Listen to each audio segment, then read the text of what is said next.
السلام علیکم۔ آج آپ کے سامنے لے کر آیا ہوں حضرت ایوب علیہ السلام کا صبر۔ قاری حنیف کی زبانی سنیں۔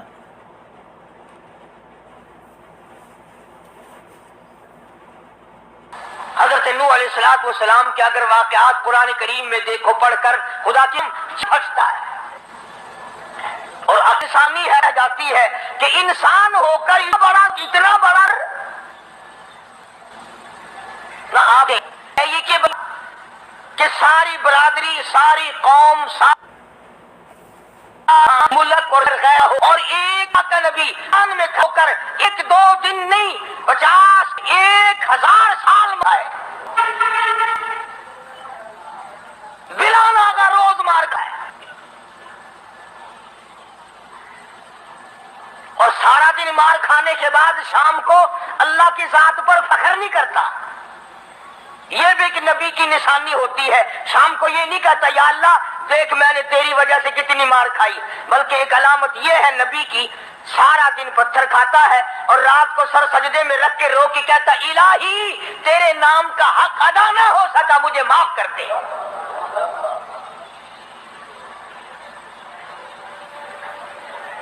یہ بھی ایک نبی کا خاصہ ہے، کچھ ہو جائے وہ اپنے آپ کو اللہ تبارک و تعالیٰ کے سپرد کر دیتا ہے۔ اور یہی وجہ ہے کہ اللہ پاک نے حضرات انبیاء علیہ السلام کو مختلف قسم کی معراج عطا فرمائی۔ حضرت آدم علیہ السلام کو معراج ہوا جنت میں، حضرت نوح علیہ السلام کو معراج ہوا کشتی میں، حضرت ابراہیم علیہ السلام کو معراج ہوا آگ میں، اسماعیل علیہ السلام کو معراج ہوا چھری کے نیچے، یوسف علیہ السلام کو معراج ہوا کھو کے اندر، ایوب علیہ السلام کو معراج ہوا بیماری کے اندر۔ اپنے زمانے کے بادشاہ ہیں حضرت ایوب علیہ السلام، امیر کبیر آدمی ہے اور اللہ کے پاک پیغمبر ہے۔ ایوب علیہ السلام کی گھر والی حضرت رحمت علیہ السلام یوسف علیہ السلام کی سگی پوتی ہے۔ بس اللہ تبارک و تعالیٰ نے جب اپنے بندے حضرت ایوب علیہ السلام کی تعریف کی تو شیطان کو تکلیف ہوئی۔ اب آدھا یہ میرا ایوب علیہ السلام میرا بڑا شکر گزار بندہ ہے، میری بڑی تعریف کرتا ہے، میری بڑی حمد و ثنا کرتا ہے، بڑا ترانہ ریز رہتا ہے، ہر وقت میرے سامنے دامن پھیلاتا ہے، عاجزی کرتا رہتا ہے، مجھ سے مانگتا رہتا ہے۔ شیطان نے آواز دی اسے کیا تکلیف ہے، وہ تیرا شکر ادا کیوں نہ کرے، کمی جو کسی بات کی نہیں،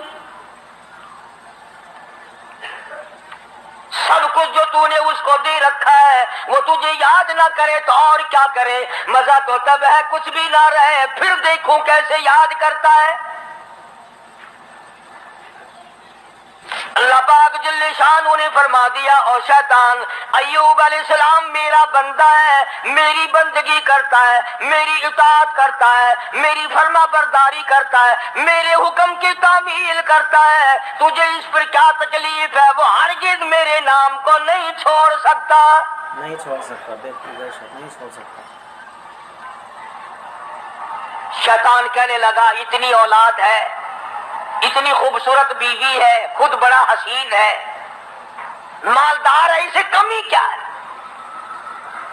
تو یوں لکھا علماء کرام نے کہ حضرت ایوب علیہ السلام کے بارے میں اجازت مانگی، اے اللہ مجھے اجازت دے دے میں اپنی کچھ کارروائی کروں پھر دیکھوں ایوب علیہ السلام تجھے کیسے یاد کرتا ہے۔ فرمایا جہاں ہم نے تجھے اجازت دے دی، حضرت ایوب علیہ السلام کے سجدے کی جگہ جا کے بیٹھ گیا۔ ایوب علیہ السلام نے سجدہ فرمایا، دونوں ناکوں میں آگ کی پھونک مار دی، سارا بدن گل گیا۔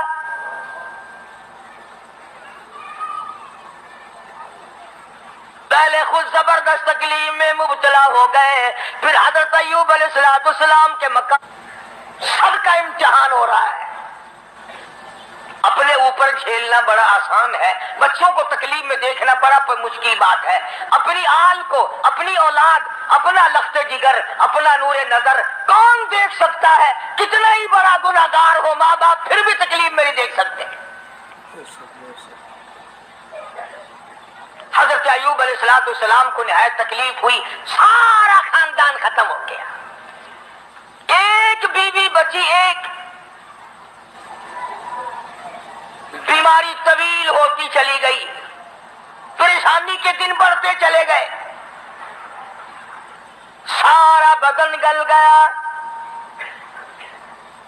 अय्यूब अलैहिस्सलाम की घरवाली मजदूरी करने जाती है, लोगों के आटे चक्की चला चला के पीसती है, घड़े उठा उठा कर 10-10 मील से पानी ला के देती है, सूखे टुककर खुद भी खाती है, पानी में भिगोकर अपने शौहर हजरत अय्यूब अलैहिस्सलाम के मुंह में डालती है।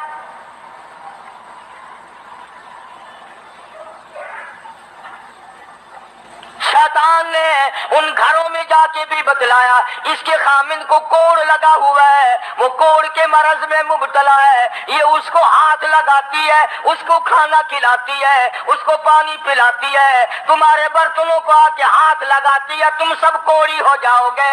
ये 10-10 मील का माही सफर करके जाती है, आगे से औरतें धक्का देकर बाहर निकाल देती है।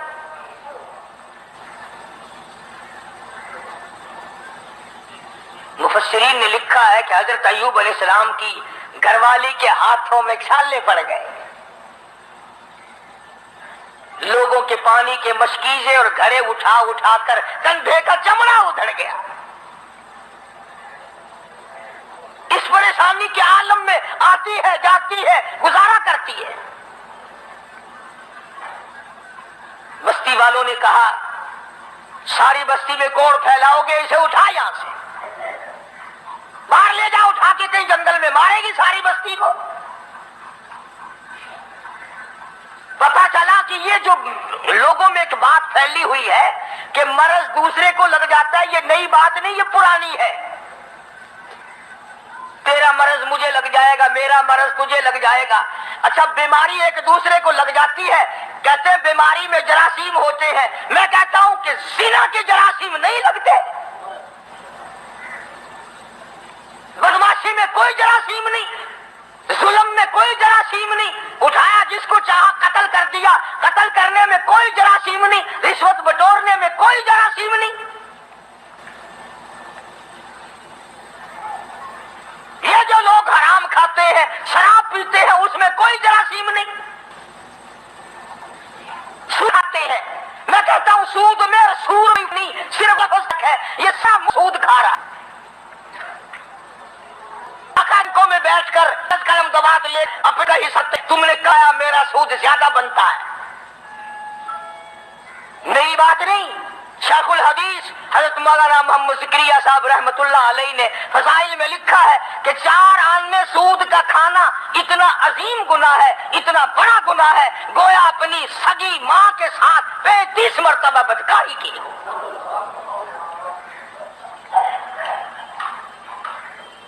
कभी तुमने गौर नहीं किया कि ये आखिर इस कदर बदअमनी क्यों है, बेबरकती क्यों है, रहमत नहीं, सुकून नहीं, तमाम चीजें खत्म होगी क्यों है? और जब हमारी खुराक सूर हो गई, सूद हो गई, हराम हो गया, बीवी बच्चों को हम हराम खिलाते हैं, फिर सुकून कहां से आया? और उसे हराम नहीं समझते।